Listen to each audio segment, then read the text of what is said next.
We got Neil Magny back here on the program. He's going to be taking on a short notice opponent by the name of Craig White coming up here at UFC Fight Night 130 this Saturday. Neil, what's going on, man? How are you? Not much. How are you doing? I'm doing very well. Now, is Sunday like a recovery day? What do you sort of do on Sundays usually for your training and everything? Yeah, Sunday's usually my like recovery day slash cheat meal day where I just kind of sit back, just kind of take my mind off training, take my mind off fighting, and just kind of be present with my dog, just kind of enjoy some downtime, some family time, and that kind of thing. When are you leaving for Liverpool? This fight's on Saturday, so I imagine in a couple days?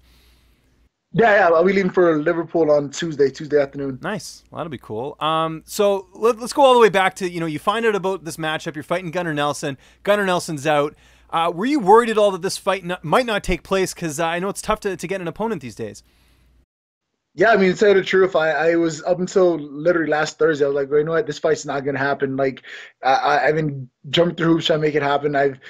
Craig White's actually my third opponent in a matter of like 3 months as far as like who I thought I was gonna fight. So, I kind of lost hope in the idea that this fight was going to happen, and just thought it just wasn't gonna come through at all. Is this common for you? Has that happened before, where guys just are not wanting to fight you, or is this new for you?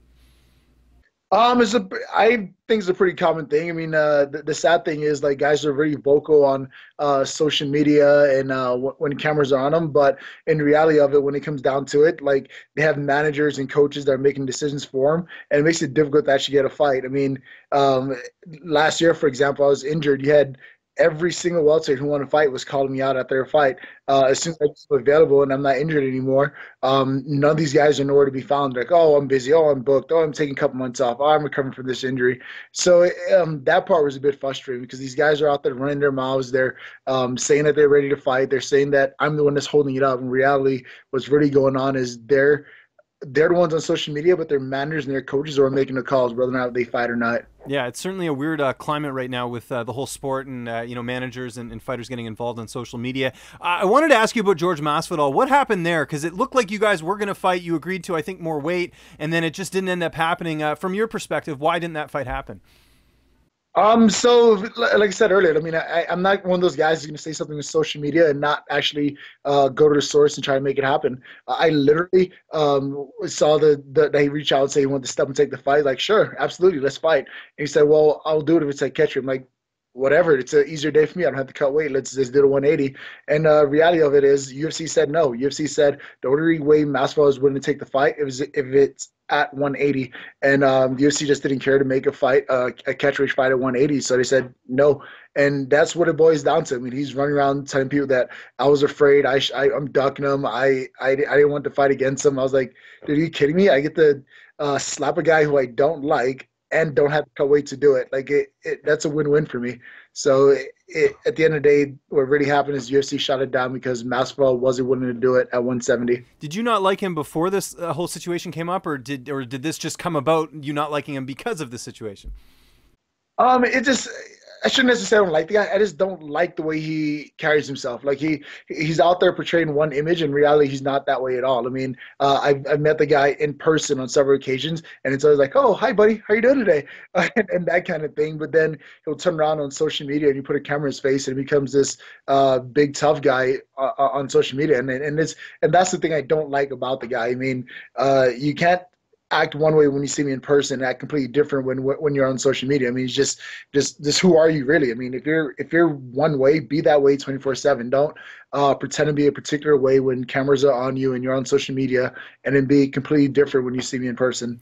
Kind of like you, because you're a really nice guy on camera, you're a really nice guy off camera as well too. And one of the things that's kind of living up to that moniker is you're actually donating money for this fight, your fight winnings, or your fight purse, I should say. What is the cause that you're donating to, and what sort of brought this idea upon yourself?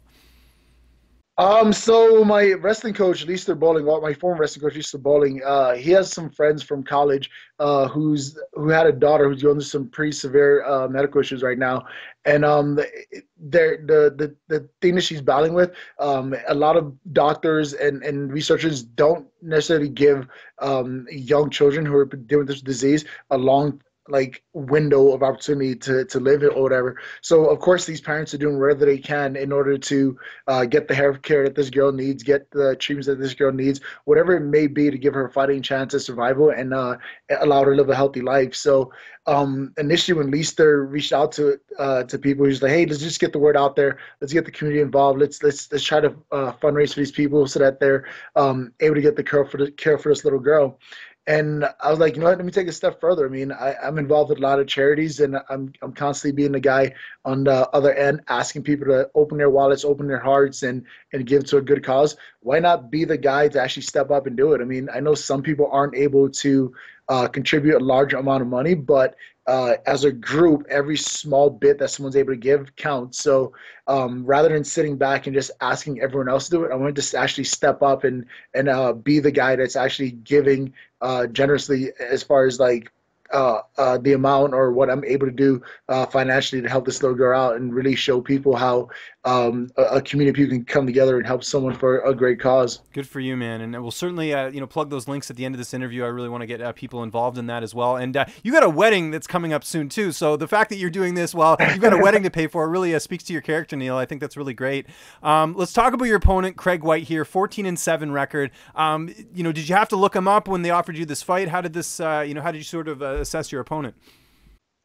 So literally after I made the post on social media saying that if UFC is able to find me an opponent, I will donate a portion of my purse to this little girl. I had an email within an hour with an opponent. So I was like, let's do it. Like, I honestly did not even click the link with his name and see what his record was, see what anything was. I was like, yeah, let's do it. Like, I just took the fight. I mean, one of the things that I've learned to appreciate over the years is just having gratitude for being able to do what I love. I mean, last year at this exact same time, I was sitting in a doctor's office, sitting in a physical therapist's office, hoping to be able to fight again without having surgery or anything like that. That's gonna on my body that may have take a turn for the worse, anything like that. So now that a year later, I'm in a position where I'm healthy, my body's holding up, and obviously presented itself. I was like, yeah, let's do it. I didn't care necessarily who the opponent was. I just cared about the opportunity and me being able to go out there and do what I love doing. And is training camp just been sort of business as usual as far as, training partners and the guys that you get to train with in Colorado? Yeah, and the funny thing is this particular training camp took a funny twist. I mean, halfway through my training camp, I remember getting slightly frustrated with my jiu-jitsu coach. I was like, man, what are we doing? I mean, we're 4 weeks out from this fight now, and we haven't sat and talked about game plan yet. What's going on here? And his exact response to me was like, you know what? We spent a lot of time focusing on game plan in the past, and I don't think that's when you fight your best. Let's focus on your offense. Let's focus on the things that you do well, and bring that to the fight. And I just kind of sat back and was like, yeah, sure. Let's do that.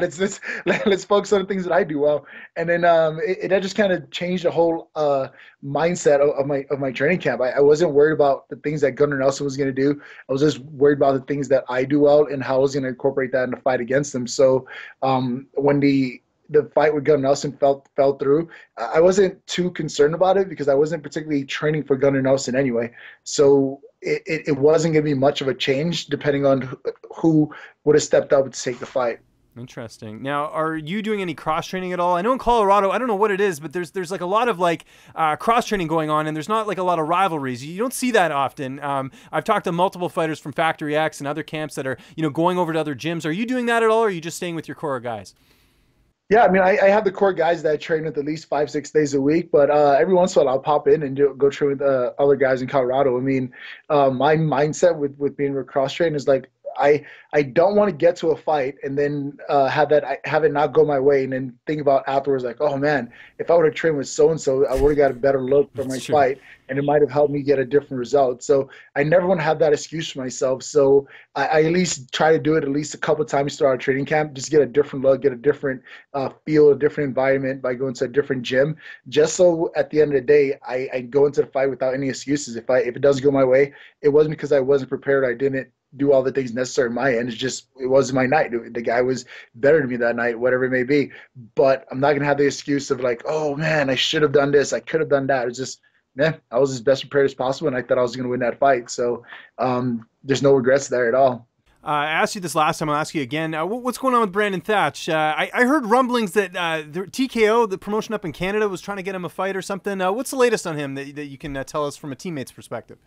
I'm not sure exactly what's going on. I know he did stop in the gym the other day and had his first sparring session in a while there. He looked pretty good, but as far as like whether or not he's going to step back in and compete, I have no idea yet. He hasn't really came out and said much about it to his teammates just yet. I'm not sure if he talked to the coaches about it and that's the decision they made, but as far as I know, he came into the gym to spar. He was looking good, but there's no final decision as far as whether or not he'll compete anytime soon. How long's the plane ride to the UK heading out there to Liverpool? I want to say it's about 8-9 hours or so. Okay. Oh, so it is a bit of a distance there for you. What would I find you doing on the airplane? Like, are you going to be listening to like podcasts? Are you going to be going for a nap? Are you going to be watching a movie? Are you going to try and sleep? What would I find you do? Or all of the above? I'm one of those guys that literally sleeps the entire plane ride. I mean, Nice. I remember flying from Germany. I fell asleep when the plane was taking off, and I landed literally, or I woke up right as the plane was landing. I slept all 8 hours on the plane and didn't wake up to use the bathroom or anything. Just slept the entire time. So if I have it my way, I'd sleep this entire flight as well. I mean, I'm a taller guy, so I don't fit very comfy on airplanes anyway. So rather than sitting there and have where my legs going numb, that kind of thing, I just sleep as much as possible and deal with it once I get in country. And who's going to be in your corner for this fight? So this one roll with the original coaches. Or not original coach, but the usual crew. I have Dave Zabriskie, Elliot Marshall, and Christian Allen in my corner. Excellent. And last question for you here. I know you're not looking past Craig here, but you kind of did the UFC a favor here, taking the short notice opportunity. I mean, there's guys that, wouldn't take opportunities and things like that. What are you looking at after this? Because, if you get past Craig here, obviously it doesn't do much for you as far as the division goes. This is one of the things that I will just have to change my perspective about going into this fight. I mean, like you said, like this beating Craig doesn't do much for me as far as like rankings and that kind of thing goes. But at the end of the day, like that's something I'm not really worried about. I mean, at the end of the day, no matter who I win, it depends on how I win. I mean, my last 2 wins, I beat guys that are both former champions, but they were both decision wins, and I, in particular, wasn't too happy with them. I know I can do better, and being able to fight Craig White is my opportunity to go out there and do better. I know if I get an impressive win over him, then that just kind of opens the door for me down the road to get whatever fight that I may want. So at this point, it's more about how I beat Craig White and not just beating him. Fair enough. Well, I was going to say you did the UFC a favor here, so I think you get the win here. You're going to be in a good spot here, which is always good. And Neil, I want to thank you so much for taking the time, man. I really appreciate it. Just remind people where they can find you on social media, and if you got any sponsors or shout outs, and by all means plug that link where anyone can find any information about that cause you're donating to. The floor is yours. Yeah, so please just go to my Facebook page or my Instagram page at Neil Magny _170. There's links on there to find more information about this little girl and the cause that we're raising money for. There's a short bio that shows exactly what she's dealing with and exactly what she's going through. And you guys can find all the information there. Please just take a minute out of your day, go read up about it, see what's going on, and see if you guys can help in any way. What's up, fight fans? If you like this video, be sure to subscribe to see even more interviews with your favorite UFC and Bellator fighters. We've also got coverage at events, including post-fight press conferences and media scrums. And if you like this video, check out the video to my right. It's worth your time.